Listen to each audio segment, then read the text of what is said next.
Jadi ketika kamu sebagai victim, sebagai korban, ketika dia bersalah, menyakiti kamu juga punya peran sebagai pelaku. Itu agak sulit dipahami ya. Tapi penebusan itu begitu. Imam Lewi menebus Israel, caranya gimana? Dia harus makan daging tiap hari. Orang mungkin akan bilang, oh enak ya tiap hari makan daging. Ya, enak gundulmu gitu ya. Nggak enak tuh makan daging. Kenapa? Lemaknya nggak boleh dimakan. Makanya ada kasus di mana anak-anak Lewi kalau nggak salah ya, Hofni dan Pinehas, mereka hanya makan daging kalau yang belum dimasak mentah, ngambil dagingnya. Kenapa? Karena masih ada lemaknya belum dibakar. Artinya itu petunjuk bahwa makan daging saja itu tidak enak tiap hari soalnya. Jadi imam-imam Lewi, kohen-kohen Lewi itu gemuk-gemuk makan daging tiap hari, tapi nggak boleh makan lemaknya. Bosen. Coba bayangkan, kalian makan daging seumur hidup kalian tiap hari makan daging kambing, makan daging sapi gitu. Enak? Nggak enak, pasti bosen. Orang Israel makan burung puyuh selama 40 tahun, bosen? Iya. Mereka baru makan sebentar aja udah bosen, udah teriak-teriak. Di Mesir kami dapat bawang pre, dapat ikan, dapat makan enak, nggak seperti di sini, cuma makan ketumbar ini. Mana kan? Sama daging. Dulu sebelum itu protes mereka nggak ada daging. Begitu ada daging mereka juga protes. Bahkan Tuhan membunuh mereka ketika mereka masih makan karena serakah. Jadi mereka mati dalam kondisi makan ya, sebagian itu dibunuh Tuhan karena serakah. Bosan makan itu ya. Imam Lewi harus membayar harga itu. Kebosanan makan daging tiap hari, tapi nggak boleh makan lemak, nggak enak itu. Coba aja kuah kaldu itu, apa yang bikin enak? Ya lemaknya lah. Kilang-kilang itu lemak di atas air itu. Jadi kalau daging itu dibersihkan tanpa lemak, nggak terlalu enak. Kita kalau makanan yang ada lemaknya enak, santan, lemak. Gaji ada gajinya itu enak gitu ya, dagingnya. Jadi kalau murni daging itu nggak terlalu enak. Kenapa daging babi dianggap daging terenak? Karena daging berlemak. Kalau lemaknya dibuang, hilang itu dagingnya. Makanya kalau nuruti cara makan Torah yang nggak boleh makan lemak itu agak menyulitkan ya. Kamu makan lemak, gaji nggak boleh. Makan santan nggak boleh. Makan itu kaldu yang ada lemaknya itu nggak boleh. Itu kalau lemak, segala lemak ya. Nah kita nggak tahu batasan kata lemak itu apakah khusus gajih yang lemak padat, kita nggak tahu. Kalau lemak cair apakah boleh? Nah kita bicara batasannya gitu ya. Tapi ekstrimnya bisa seperti itu ya. Karena ya tadi Hofni Pinehas itu hanya mau makan daging kalau ada lemaknya. Berarti mereka tidak mau makan daging yang murni daging, otot maksudnya. Mungkin pengen jeroan juga. Jeroan kan dibakar, tidak boleh makan. Enak kan jeroan? Nah, seperti itu. Orang di sini makan apa itu? Paru apa? Ya organ-organ lah, paru, kemudian macam-macam. Terus ada apa namanya? Kulit itu juga lemak ya, kulit ayam, kulit apa. Dan organ-organ jeroan. Kita punya tradisi makan jeroan. Orang Amerika tanpa ada hukum Torah pun tidak makan jeroan, tidak mau dia. Hanya makan daging. Jeroan tidak mau. Ceker ayam aja tidak mau makan. Kulit tidak mau makan. Terlalu banyak lemak. Gitu.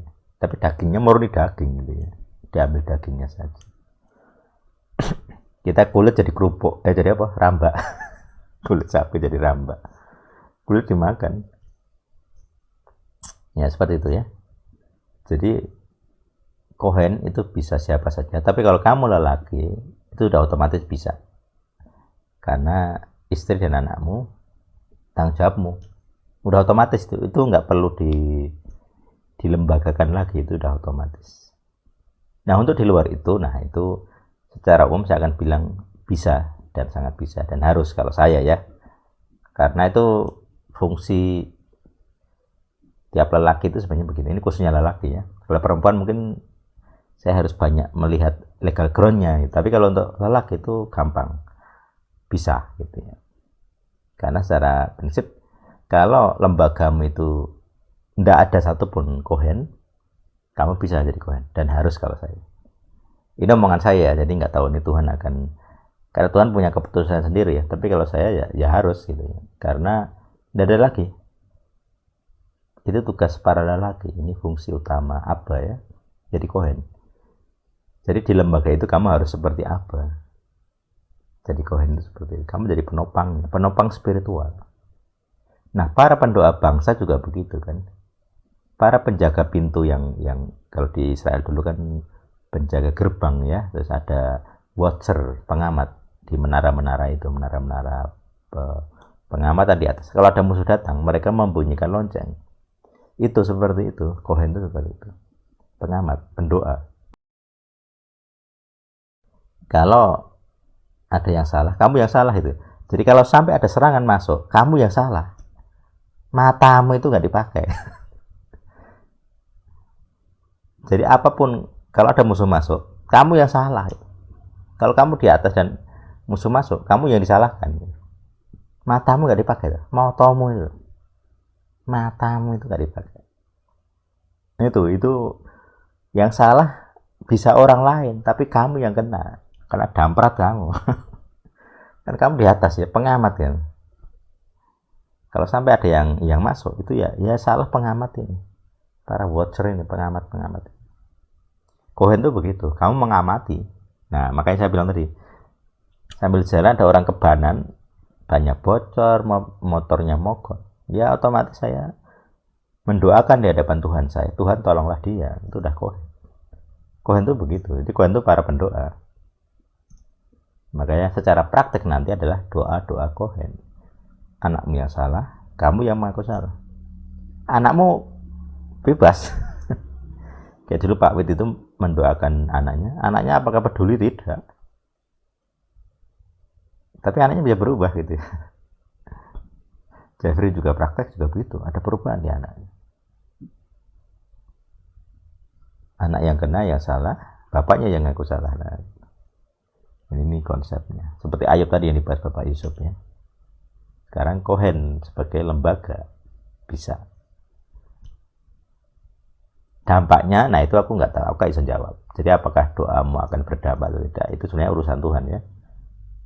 Tapi secara umum saya bilang berdampak itu. Kalau kamu lelaki ya secara umum, kalau perempuan mungkin bisa beda. Tapi kalau secara hukum kamu lelaki, apa itu bisa, sangat bisa. Kebetulan di sini pesertanya lelaki semua. Nggak tahu para ibu apakah ikut, para istri apakah ikut mendengarkan itu ya. Tapi kalau kamu lelaki, gampang jawabnya, bisa gitu. Tapi kalau perempuan, dicek dulu backgroundnya, jangan-jangan ada penghalang. Ya siapa tahu ada penghalang. Ya seperti itu jawaban saya untuk pertanyaan Bapak Cahyo tentang dia sebagai anggota lembaga yang dirugikan tapi juga menjadi kohen pembela. Ini agak sulit. Kamu korban tapi kamu membela pelakunya supaya nggak dihukum. Karena nanti kalau dihukum Tuhan, yang dihukum lembaga, kamu juga dihukum soalnya ya. Makanya mau nggak mau ya kamu pelaku. Karena kalau dihukum Tuhan, kamu juga kena. Itu makanya prinsip legal ground begitu. Pelakunya orang lain, ketika dia dihukum, kamu yang kena. Berarti kan kamu ya salah juga. Ya itu panjang sekali jawaban saya untuk pertanyaan doa kohen praktis ya. Yang silahkan yang lain, monggo.